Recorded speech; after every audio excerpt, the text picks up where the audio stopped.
Hi everyone, Jacqueline here. So I want to share with you last year's rose garden, and I want to show you when I first created it and how it looked. Now this is a rose garden specifically for my miniature roses. I wanted to give them their own place where they could shine throughout the summer, and then I could demonstrate how well these can adapt to any climate, even if they aren't meant for our climate.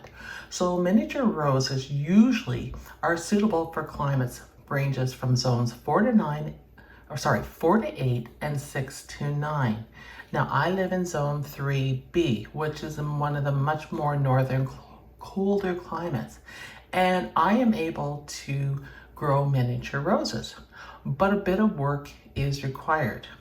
So anyhow, I decided I wanted to have my own collection out in this garden. I've grown them before and just put them in various areas of the garden and in my other gardens in different locations that we have lived.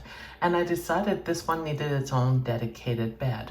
So this bed was developed particularly for the miniature roses, and I did go in and add a lot of topsoil. There is compost, there is some manure in here, as well as tree mulch. From when we took our trees down, I added that in. And I planted up miniature roses that I collected from various locations around, like grocery stores where I found them or big box stores. And I slowly started building up my collection. And I think I ended up with about 10 or 12 in there in general. And this year I want to add a bunch more. And I particularly went with the pastel colors for this bed. Lavender is one color that I was really after because it is very hard to find, as well as the chartreuse green. And later in the season, I did add a red because I couldn't resist it because I found a really beautiful miniature red roses. Miniature roses can be scented as well. I find more of the pink tones have a scent and the yellows versus some of the whites and greens and lavenders. But overall, they're a beautiful addition to the garden, and they're very easy to manage. With careful pruning and deadheading, as well as liquid fertilizer and granular fertilizer, you can get them through a season, get quite a few buds, and they will continue to grow. And sometimes they can end up growing up to around knee height. So they are super dependable roses in the garden for color and blooms all summer long. And they look the best when you add a color and mass it together. So if you add 3 to 5 like yellows together, that's where you get the big bang for color in your rose bed, because they are really small, and that's what it takes to help them stand out. Now, this bed had a lot of roses added to it, and I'm taking the swimmer lady out for this year, so that's one of the plans, and I'm going to change it up and add more roses and expand this bed.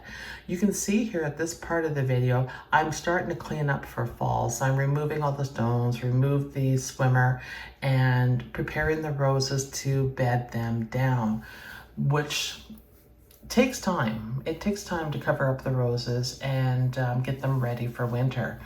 But I removed everything here, and then what I do is I will remove the blooms. I will not cut the roses back, just so you guys know, because my climate is very cold. So you want to leave as much of the branches as you can on your miniature roses, or any non-hardy rose like a hybrid tea, grand flora, floribunda. You want to leave all the branches on in the colder climates like mine, and then protect them for the winter, because you will get some dieback on your miniature roses over the winter. So that allows you to prune any of the dead off when you uncover them in the spring and rejuvenate them. If you cut them all the way down to the ground, they most likely will not come back, because you won't have those green branches for them to grow shoots off of and start over. So don't cut them back. If you grow any of these non-hardy roses and you're in a colder climate, leave them as is, just take the blooms off, and that's how you can prepare them for winter. They also make a really nice bouquet, these little roses too, so you can always take them inside and put them in a rose bowl, and they're just really, really cute. And you make a poisey with them or whatever. So I did go ahead and I mulched these over from what you can see here, and then I covered with a tarp, and then I mulched the edges again around the miniature roses for the winter. I am using shredded tree mulch here, and I mounted it up really good, and then I put the landscape fabric down, held it down with blocks, and then I mulched the edges so no wind or air could get in there, and I didn't want them to get a cold draft when I'm bedding them down for the winter. And that is a very easy and a very effective way of protecting them. And it was very economical for me because I already had the tree shavings from taking down the big poplars. So all I had to do was move it over and cover them. But I think the fabric also helps keep the mulch in place. So that's why I used the landscape fabric on them. And so you can see here, it's not a pretty sight with the way they are, but it works. So now I'm going to show you how they look after the winter. Today I am uncovering the miniature roses to see how they've done, and I'll show you where I'm at right now. I've taken some off, and well, you can see for yourselves how it's going. Like I said, full disclosure on the bed. The big thing here with this is we want to see green. You want to see green branches. If you don't see green branches and they're all black, it's most likely toast. So let's go through what I see so far, and I'm not done.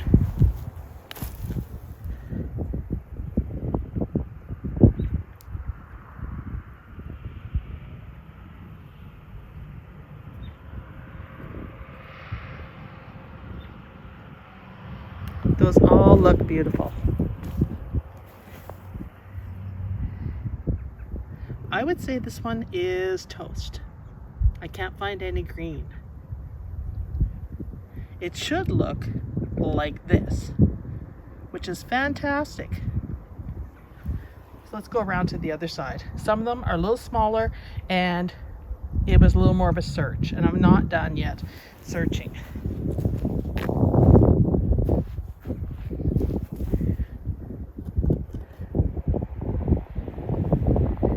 Green. This is a salvia here, you guys. So no worries there. There's salvias mixed in along the edge. So all along the edge, there's salvias. All right, another one. Green.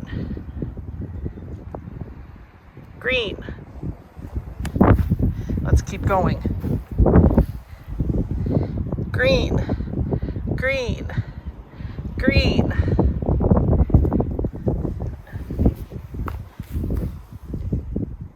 Green. And I'm going to set up the camera so you can see me unveil the rest.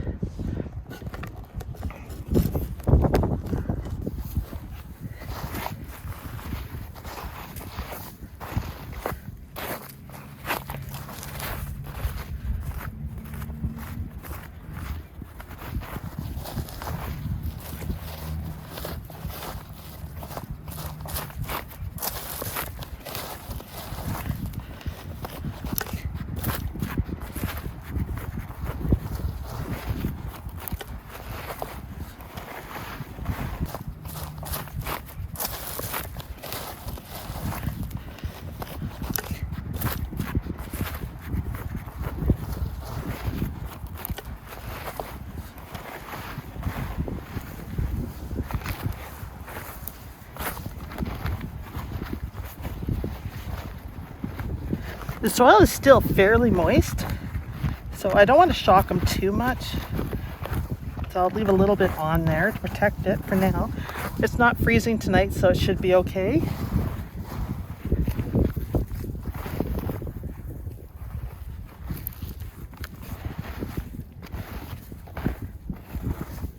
Just supposed to do it on that one. I'm basically pulling all the mulch away with my fingers. I use a rake when I'm far enough away. And once I start getting in closer, I'm trying to avoid any damage.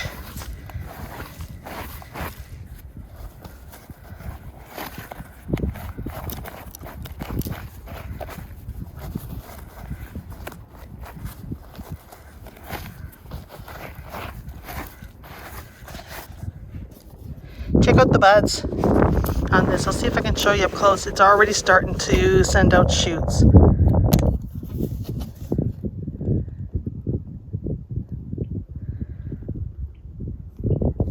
All right, so the results are in. Let's see if I can get myself to a standing position. And from what I can see, I lost one. This one right here, I don't see any life. Lots of dead on it. There's no green anywhere. Maybe on one tip. That's not going to cut it. So all in all, 1, 2, 3, 4, 5, 6, 7, 8, 9, 10, 11. 11 roses are in here. 1, 2, 3, 4, 5, 6, 7, 8, 9, 10, 11 are in here. I lost one. So those are pretty good results. And I'm excited because, hey, there's room for more. Now, I took all the stepping stones out of this bed. Try to focus on it because I'm so excited. Took all the stepping stones out of the bed, and I'm going to add a lot more roses in here, and it's time for some color. But I need to bring in some soil. Sorry, I need to focus. All you're going to see is brown right now. I'll zero in to give you some color. There's lots of brown here, and there's salvia, so I'm going to add more salvias in here. I'm going to add some fertilizer in here. I'm probably going to add a bit of manure in here, and I'm going to add a lot more compost and stuff and build this bed up a bit more and add more roses, miniature roses. Now, the big thing here, you guys, the ones I found that did the best were the bigger miniature roses. They did really well. However, they should take off now because they are all looking super good. Like this one here is a little guy. See if I can show you up close. Hopefully I'm not making you sick. And you would think that it's dead. If I can get in. It's so hard to get the angle on this. Let me see if I tilt it up. There we go. See the green? So it's close. It's really small. But as we go through it here, hard to video and do this stuff myself to get it. Just pull the dirt away a bit more so we can see the green. See the green here, green all in here, and green here. The next thing I'm going to do is I'm going to give the roses a day or so to settle in from coming out from underneath their covering of mulch and landscape fabric. And then I'm going to come through here and I am going to prune them and take all the black off. So that is why you leave your roses tall. Because you can see the upper parts is where the damage is. Now, here's a really good thing. Thank God I had these covered, or they would have been toast from the rabbits. So there's something to say about mulching stuff over. But you can see this is what you get. You will have some dead at the top, so leave them long and then prune them back after when you know you've been successful protecting them. And this one is just, well, it looks like it rotted out, to be quite honest. So I'll just replace it, but I may amend that soil when I replace it. Maybe that is a bit of a wet spot in the garden. And I'm a happy camper. Thanks for watching this video. Sorry there's a lot of movement in this video. Hope it doesn't make you sick. And I'll see you in the next video. Let me know how yours did. Those of you that grew miniature roses and gave it a try. And if you have some pictures, send them. We're really behind here in our climate. It's just warming up now. So maybe you have some branches and leaves already happening here. Thanks everyone. Bye.